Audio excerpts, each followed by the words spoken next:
Hello, I'm Pat Archibald. I'm a textile artist based in Edinburgh. I do a lot of teaching at my studio in Edinburgh, but I also have the privilege of travelling worldwide to teach, and when I'm away I go on lots of adventures that inspire the quilts that I make. You can see a couple behind me inspired by my travels throughout Ghana. Now, when I'm teaching my courses in Edinburgh, I call them creative journey courses, and I have a large number of students that come to be with me. And we usually have a common starting point for the course. So it might be a word, it might be a phrase, it might be a poem. And we start at this common point, and I direct a few sessions with the students and do a lot of design exercises with them that I'm going to talk to you about in just a minute. But I have no idea where each and every individual student is going to end up at the end of the year. They will end up with a piece of absolutely unique textile art that will celebrate their uniqueness and their take on the topic. So in recent years, topics might have been the word freedom, they might have been the word reflection, crossing borders, or perhaps a poem by George Mackay Brown, one of my favourite wordsmiths. However, this year decided to do something quite different. So I decided to introduce my students to a warehouse of tribal art called the Nomads Tent, and this is run by Andrew Houghton in the city of Edinburgh. So I took my students there, and I have to say it is just an absolute visual and complete sensory overload when you enter the shop. The aim was for each student to spend the day having a good look throughout the shop and select a textile piece or an artefact that they felt they had a connection with, and they would use this as a starting point for their work. So let's have a quick visit to the Nomads Tent so that you can get an idea of the wonderful experience that the students had on that first day.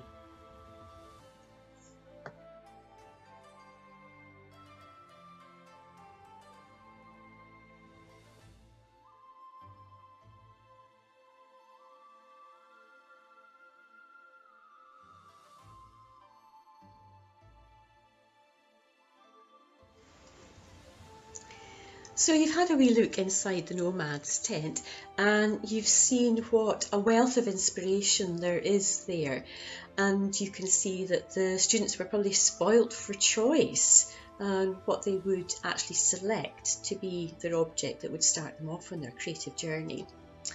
So each student picked something and went away to have a think about it.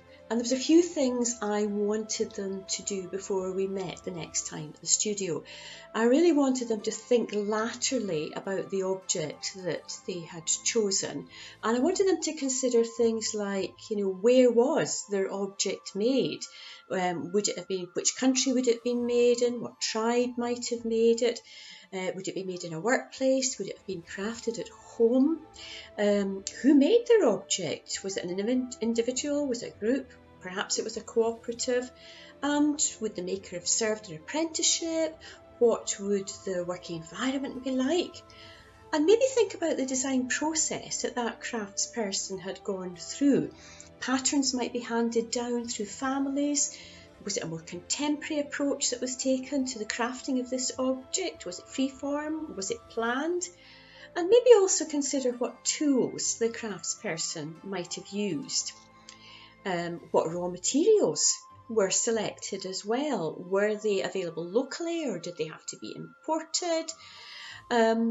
What impact would these raw materials have had on the environment, perhaps even the health of the workers? Also having a good look at the artefact, and is there any symbolism in the patterning that's been used? Are the colours in the artefact significant? Are there natural or chemical dyes used? Are there any component parts in this particular piece that have been recycled or perhaps will be recycled?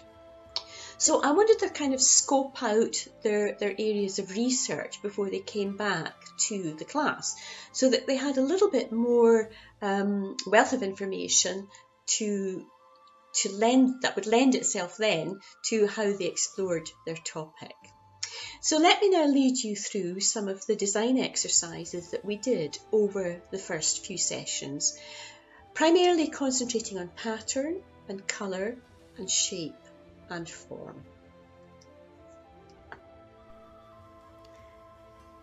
So I said I would introduce you to some of the ideas of patterning and design and a process that I led students through on those very first few sessions. I'm going to relate the design topics that I'm going to share with you to the lovely piece of jewellery that I bought at the Nomads Tent. It's a gorgeous piece of German silver and it showcases the peacock of India and some lovely floral motifs, some scroll work down here, lovely little dots around the border and some free-form feathers just hanging from the bottom of the pendant. Now, one of the first things that I did was to take an image of the necklace and just to blow it up to a size where I could really examine the patterning. And I'm going to go on from here and select elements of the pattern out of there to produce some linear designs. So not according to the format you see them there at all, but putting them into some kind of linear design. Proportions of the scroll work and the flowers are not necessarily in the same proportions that you see them in the pendant, but this is all just experimenting. And what if I go on then and take just a Sharpie or a fine liner and start to colour those elements in, and that gives a different dimension to the design work altogether. Now, from creating a linear design, perhaps we could go on and think about a radiating design, particularly some of the elements within my pendant take a circular format. So here's one where I've taken that lovely floral emblem, placed it in the centre, and taking some of those other flowers and hearts and circles and dots that I've seen within the pendant and arranged them in this lovely burst of design that comes out from the centre there. And again, just going to black, white and grey, starting to colour that in so that you start to observe that some elements of the design are coming towards you and some elements of the design are being pushed away. And perhaps we could take this into colour. So test that out with an analogous colour scheme or a side-by-side colour scheme, colours that are very closely related to each other on the colour wheel.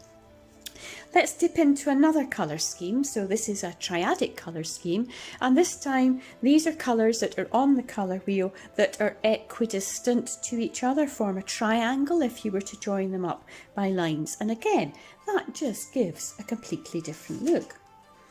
What if I go back to that photocopy that I took and chop that up into squares, and what if I rearrange those squares of chopped up photocopy and perhaps I get something like this. And here we start to get a sense of different depths to the design as we've rearranged the light and the dark areas of the pendant. And what if I then put a bit of tracing paper on top of that and just trace off the main elements of the design so I get a much clearer idea of the design there. Let's put that on a white paper and you'll see exactly how that looks now. Maybe I want to go on and explore that further in colour and fabric. Maybe I don't want to take the whole design. Maybe I just want to focus on a square, or perhaps 4 squares that run together, or perhaps even give it a linear quality and select 4 vertical or horizontal squares and work with them. Now, what if I take that same photocopy, well, in this case 2 photocopies, and chop them up into varying widths. Chop your first one vertically, your second one horizontally, weave them together, and hey, something completely different again. And again, different lights and darks coming through. In this case, we've changed the positioning of the feathers. I've moved them up to the top of the design, and I'm getting a lovely curvy linear design there. Again, What if I take a bit of tracing paper and pop that over and trace the main elements of the design? Again, if I put a bit of white paper behind that, you'll start to see how that changes the design completely. That's giving me a completely different quality.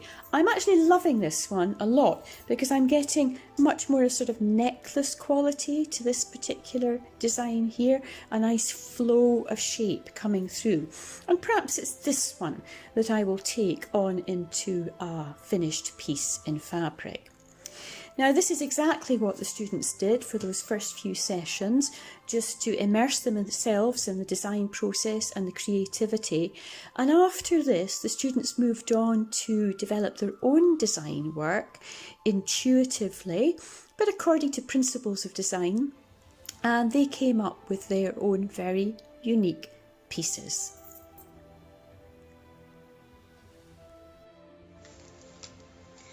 So you now have a little inkling about how I have explored pattern in relationship to that lovely piece of jewellery that I purchased at the Nomads Tent.